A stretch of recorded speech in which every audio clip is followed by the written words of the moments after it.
বন্ধুরা, আপনারা যারা যারা সিআইডি দেখতে পছন্দ করেন তাদের জন্য আজকে আমি একটা কাহিনী নিয়ে এসেছি।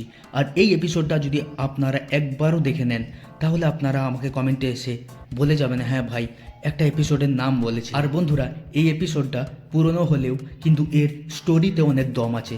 তো বন্ধুরা, কাহিনীটা ঠিক এরকম হবে। একটি বড় জঙ্গল আর সেখানে অনেক পাহাড় আছে। সেখানে লোকেদেরকে পয়সা নিয়ে প্যারাশুটের উপরে ঘোরানো হচ্ছে। সেখানে একটি ছেলে আর একটি মেয়ে একটি প্যারাশুটের উপরে চেপে যখন তারা ভ্রমণ করতে লাগলো আকাশের মধ্যে, তখন সেই উপর থেকে একটি মেয়ে নিচে জঙ্গলের মধ্যে দেখতে পেল কি একটি ছেলে একটি মেয়েকে খুন করে দিল।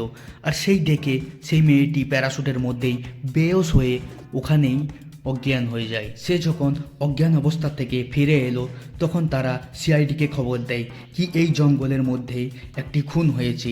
তখন সিআইডিরা ওখানে সিআইডি টিমের মধ্যে থেকে ইন্সপেক্টর অভিজিৎকে একটি প্যারাশুট দেওয়া হলো। আর অভিজিৎ সেই প্যারাশুটকে নিয়ে আকাশের মধ্যে ঘুরতে লাগলো। সে এটা জানার প্রয়াস করছে কি এক্সাক্ট খুনটা কোথায় হয়েছে। আর যেই মেয়েটি খুন হতে দেখেছিল তাকে একটি ট্যাবলেট দেওয়া হলো। সে এই ট্যাবলেটের মধ্যে ভিডিওতে দেখে বলবে কি এক্সাক্ট খুনটা কোথায় হয়েছিল। কিন্তু সেই মেয়েটা লাস্ট পর্যন্ত খুঁজে পেয়ে গেল ওই জায়গাটা ক্যামেরার মধ্যে। তখন এই ক্যামেরার ডিটেলসগুলো সিআইডিকে দিল। যখন সিআইডি ওই জঙ্গলের মধ্যে পৌঁছায়, সেখানে যেয়ে ওরা খুঁজতে থাকলো কি খুনটা কোথায় হয়েছে।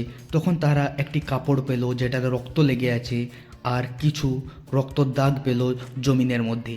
তখন তারা ওই রক্তের পথ ধরে হেঁটে হেঁটে যেতে লাগলো আর দেখতে পেল একটা গাড্ডার মধ্যে ওই লাশটিকে মেরে ওখানে দাফনানো হয়েছে।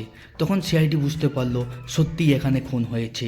তখন তারা এই কেসটার ছানবিন আরও করতে লাগলো। আর শেষ পর্যন্ত বন্ধুরা, সিআইডি টিম খুনিকে ধরেই ফেললো। আর ওই খুনিটা একটি মেয়ে। তো বন্ধুরা, এই সিআইডি এপিসোডটা খুবই ইন্টারেস্টিং এপিসোড আর খুবই ইউনিক এপিসোড। আমি ডিসক্রিপশনে লিঙ্কটা দিয়ে দেবো, আপনারা ফটাফট গিয়ে লিঙ্কটার থেকে দেখে নেবেন। তো বন্ধুরা, এরকম ধরনের জানকারি পেতে গেলে আমাদের চ্যানেলটিকে সাবস্ক্রাইব করে রাখুন।